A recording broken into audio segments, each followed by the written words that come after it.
नमस्कार साथीहरू, हामी चाहिँ आज कतारको मुमताजा स्ट्रिट सेन्ट्रल मलमा छौँ। यहाँ चाहिँ हाम्रो गुलमेली साथीसँग भेट भयो आज ठ्याक्क, होइन? अब घडी पसलहरूमा त गइरहेको थियो यताउता। योभन्दा नि महँगो छन् कि अरू? धेरै सबैभन्दा धेरै महँगो यही हो घडी। सबैभन्दा महँगो यही 42सम्म छ अहिले। 42सम्मको छ। अनि योभन्दा महँगो थियो 55,000 को। त्यसलाई डिस्काउन्टमा अलरेडी कम रेटमा राखिएको छ अहिले। 50% डिस्काउन्ट गराएर 55,000 को। होइन, हेर्न त हेरिन्थ्यो घडी, होइन? अब आज चाहिँ अलिक धेरै नै प्राइसवाला 42-43 हजारसम्म घडी देख्छु।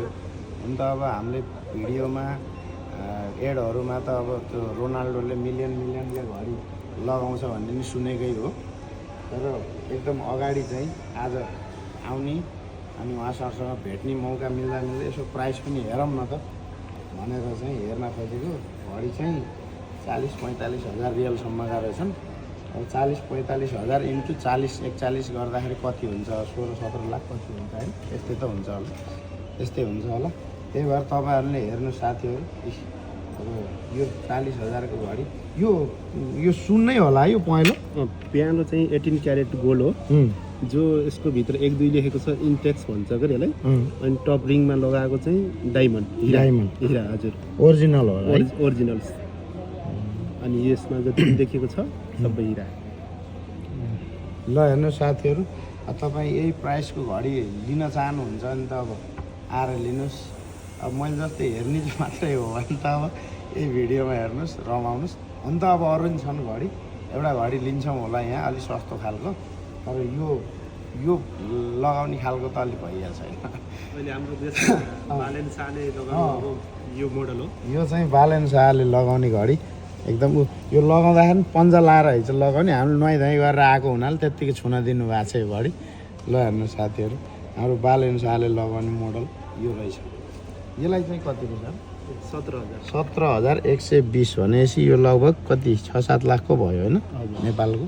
अन्त बालेन्साले अब अस्ति त्यो के अरे हिजो बजेट भाषणमा गोल्ड स्टार जुत्ता 1700 हो कि कति त्यस्तै 1700-1800 को लाएर आयो भन्दाखेरि 7-8 लाखकै घडी त बालेन्साले जहाँसम्म लगाउँदैनन् होला। तर उहाँले लगाउने मोडल घडी चाहिँ यही रहेछ। दामी छ। बालेन्साको चोइस चाहिँ हाम्रो सम्माननीय प्रधानमन्त्रीको चोइस चाहिँ साह्रै राम्रो छ, मलाई नि मन पर्यो। अब मैले लिन्छु, तर यस्तै अर्को लिन्छु। यो त अलिक महँगो छ। अनि यो चाहिँ यो घडी कति जति जान्छ यो दिनमा, मतलब हप्तामा या दिनमा कति पिस जति जान्छ होला? यो दिनमा उस्तै परे 2-3 टन जान्छ। अब उस्तै परे हप्तामा 3टा चावडा। त्यो त अब बिजनेस व्यापारको कुरो भयो, जति नि जान सक्छ, होइन? त्यो टाइम र सिजन अनुसार। हजुर। अनि यो चाहिँ धेरै जसो कसले लिन्छन्? अरबीहरूले लिन्छन् कि या? हजुर, यिनी अरबीहरूले खास गरेर लिनुहुन्छ। यो घडी लिने नेपाली भेटाउनु भएको छ भाइ? मैले अहिलेसम्म भेटेको छैन। पहिला हुनुहुन्थ्यो अरे। अब कोही त्यस्तै हिरो मोडलहरू उहाँले लिनुहुन्थ्यो अरे भन्ने सुनेको थिएँ। अहिले म आइसकेपछि अहिलेसम्म भेटेको छैन। भनेपछि बढी जसो त अरबी नै सोकिन हुन्छन् के अरे। ल साथीहरू, अब यो घडी लिने लायक भइयो भने यहीँ आएर लिनेछु म घडी, यदि उहाँ सर यहीँ हुनुभयो भने, है? नत्र आउने हेर्ने जाने। हस्, धन्यवाद, खुसी लाग्यो। Thank you so much. हस्।